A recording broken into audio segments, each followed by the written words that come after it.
Movie की starting में हमें एक ग्रीन पेस नाम की जगह को दिखाया जाता है और वहीं हम एक बिलिंकी नाम की कोआला को देखते हैं जो अपने डैड बिल कोआला की कहानी बता रहा होता है कि किस तरह उसके डैड की मौजूदगी में वहां रहने वाले सभी जीव जंतु शांति से रहा करते थे। ग्रीन पेस में एक क्रेंकी नाम का कोआला भी रहा करता था जो अक्सर वहां के छोटे जीवों को परेशान किया करता था, पर बिल के आगे उसकी जरा भी नहीं चलती थी।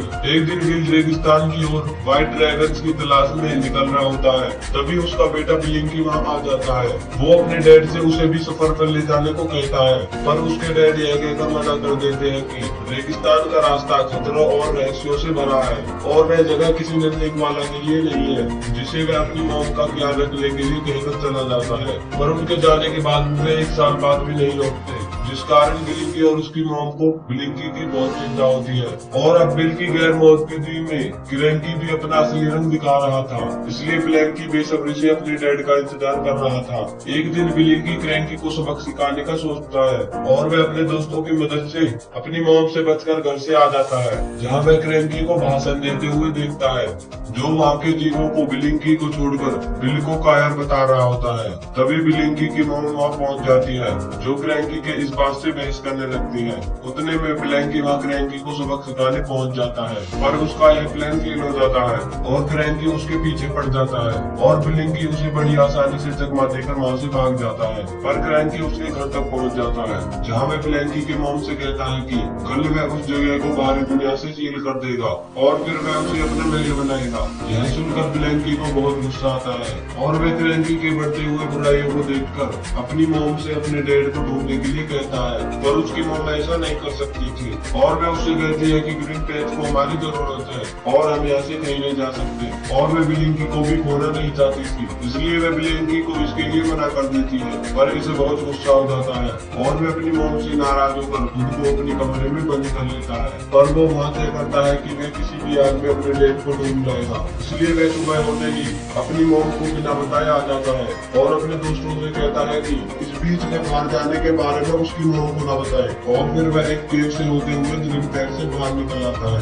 जहाँ वह सबसे पहले एक मरी हुई छतरी को देखता है जो किसी गाड़ी के नीचे आ गई थी। वो इसे उठाकर देखने लगता है कि आखिर उसे क्या हुआ है। तभी उसके सामने एक ट्रक आता है जिसे देखकर बिलिंकी डर जाता है और एक गैस स्टेशन के पास आता है। तभी उसे भूख लगने लगती है और उसे अपने सामने एक शॉप नजर आता है जिसमें खाने के बहुत से सामान होते हैं, इसलिए वह उस शॉप के अंदर चला जाता है। वहीं हम रूफस नाम के एक कैट को देखते हैं जो एक रैट को अपना शिकार बनाने वाला होता है, पर तभी उसे बिलिंकी की खुशबू आती है और वह उसकी तलाश में उसी शॉप के अंदर आ जाता है। वहाँ जब वह बिलिंकी को देखता है तो वह उसके पीछे पड़ जाता है, पर बहुत कोशिश करने के बाद भी वह उसका शिकार करने में नाकाम रहता है और आखिर में बिलिंकी उससे पीछे छुड़ाने के लिए एक गाड़ी के पीछे लटक जाता है, जिससे वह रूफस से बच जाता है। रास्ते में वह उस गाड़ी के अंदर नक्सी नाम की एक फीमेल कोआला को देखता है जो एक केज में बंद होती है। बिलिंकी उसे देखकर बहुत शौक होता है और वह उसे पिंजरे से बाहर निकालने लगता है। नक्सी उसे ऐसा करने से मना करती है, और जब बिलिंकी आगे आने वाले टर्नल को देखता है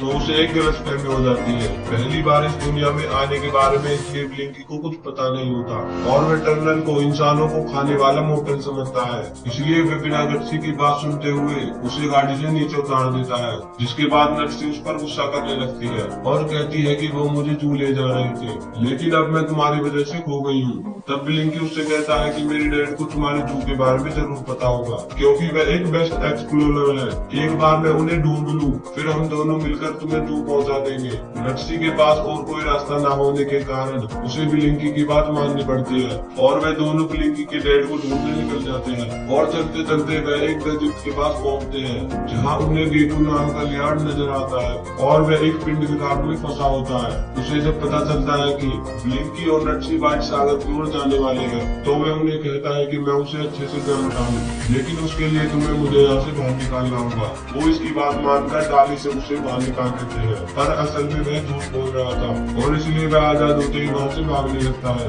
और तभी वहाँ रूफर्स नाम का एक कैट आ जाता है। रूफर्स गे को वहाँ से दूर फेंक देता है और बिलिंकी के पीछे पड़ जाता है, पर किस तरह वे दोनों गेकू के साथ वहाँ से बच निकलते हैं और गेकू भी उन्हें ज्वाइन कर लेता है। उन्हें काफी ढूंढने के बाद बिलिंकी के डैड का कोई सुकून नहीं मिलता। तब नेटसी उस पर संदेह करते हुए उसका साथ छोड़कर चली जाती है और गेको भी उसी के साथ चला जाता है।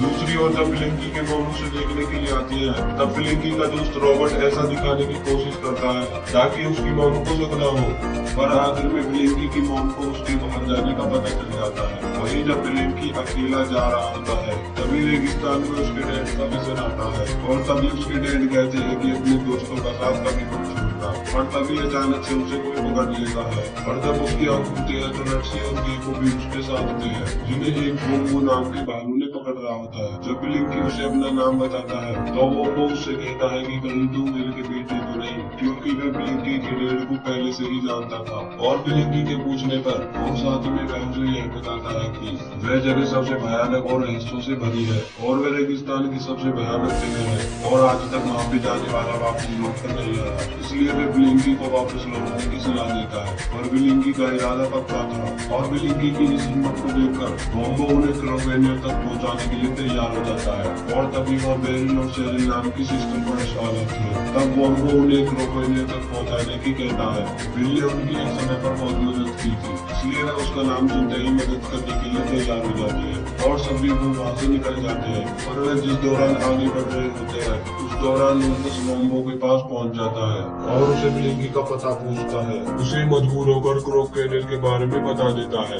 यह सुनकर वह भी उसी के पीछे निकल जाता है। दूसरी ओर ब्लिंकी की वोम्बो से ढूंढते हुए ग्रीन पेज से बाहर निकल आती है और वह स्टिक करते करते वोम्बो के पास पहुंच जाती है। वहाँ वह उसकी हालत देखकर उसकी मदद करती है और वोम्बो उसे सारी बातें बता देता है। यह सुनकर ही वह वोम्बो के साथ उसकी कार से निकल जाती है। दूसरी ओर ब्लिंकी और उसके दोस्त क्रोवेनियर तक पहुंच जाते हैं। वहाँ पर ब्लिंकी के दोस्त क्रोवेनियर के अंदर जाने से पूछते हैं, पर ब्लिंकी उस जगह को देखने के बाद भी नहीं मानता और वहाँ से नीचे उतर जाता है। नेटसी और गेको भी उसके साथ आती है, मगर तब तक भी लूकस वहाँ पहुंच चुका होता है। वहाँ ब्लिंकी को अपने डैड की तरह एक उतरती नजर आती है। उतने में क्रोकोडाइल्स के झुंड उनके पीछे पड़ जाते हैं। बड़ी मुश्किल के बाद वह तो उनसे बच जाती है, पर तब उन्हें लूकस का सामना करना पड़ता है और वह बहुत देर तक के बीच उनके बीच जारी रहता है, पर आखिर में वह उससे बचने के लिए कामयाब रहते हैं। तब ब्लिंकी वहाँ होता है तो वह देखता है कि उसके डैड वहाँ नहीं होते और साथ ही वहाँ और उसको देखकर उसे ऐसा लगता है कि उसके डैड वहाँ मारे जा चुके हैं और इसलिए वह बहुत दुखी हो जाता है। पर तब वह अपने डैड की कही हुई बात को याद करता है और नेटसी को उसे खुद ही जू पहुंचाने की तय करता है। और अगली सुबह उसे ऊंचाई से एक जगह नजर आती है जो देखने में उसे जू के समान नजर आती है और वह इस लोकेशन का पीछा करते हुए जू तक पहुंच जाते हैं। वहाँ नेटसी ब्लिंकी को शुक्रिया कहकर अंदर जाने लगती है, जो ब्लिंकी को एक खोया हुआ कोआला समझकर वहाँ पर ले जाता है। पर वहाँ उन्हें उसके डैड मिल जाते हैं जिन्हें भी जू वाले लोग पकड़कर वहाँ ले आए थे। ब्लिंकी उन्हें सारी बातें डिटेल में बता देता है। तब वो वहाँ से बाहर निकलने का सोचते हैं और ब्लिंकी को इसके लिए एक आइडिया आता है। दूसरी ओर ब्लिंकी की मॉम को जब वह क्रोवेनियर में भी नहीं मिलता तब उन्हें भी वहाँ से वही जू नजर आता है। वही ब्लिंकी के डैड एक साथ मिलकर अपनी सूझबूझ से उस पिंजरे से बाहर निकल आते हैं। इतने में नेटसी और गेको भी वहाँ पहुँचते हैं और गार्ड्स के पकड़ने से पहले वो सभी वहाँ से निकल पड़ते हैं और गार्ड्स उनके पीछे लगे होते हैं और वह इनसे बचने के लिए वहाँ मौजूद चीजों से एक स्लाइड क्रिएट करते हैं। उतने में ब्लिंकी की मॉम भी जू तक पहुँच जाती है और जिस दौरान वोम्बो उन्हें डिस्ट्रैक्ट करता है उतने में वह जू के अंदर घुस जाती है। वही ब्लिंकी और वह बाकी सभी वहाँ से निकलने वाले होते हैं। उतने में रूफस वहाँ पहुँच जाता है। वो जब उनके साथ बिल को देखता है तो वह उन पर अटैक कर देता है, क्योंकि एक समय बिल ने उसकी फूट काट दी थी। तभी ब्लिंकी रूफस पर हमला कर देता है और वह ब्लिंकी के पीछे पड़ जाता है और इस बीच बिल उस ब्लैक क्राफ्ट को उड़ाने की कोशिश करता है पर वो काम नहीं करता। तभी सेरिल और बेरिल वहाँ आ जाती है और तभी वह ब्लिंकी की मॉम आकर रूफस को एक पंच कर देती है जिससे रूफस का सिर घूमने लगता है और तभी एक जैंट क्रोकोडाइल उस पर हमला कर देता है। इसके बाद वे रस्सी की मदद से उस फ्लाइंग ऑब्जेक्ट को पहुंच जाते हैं।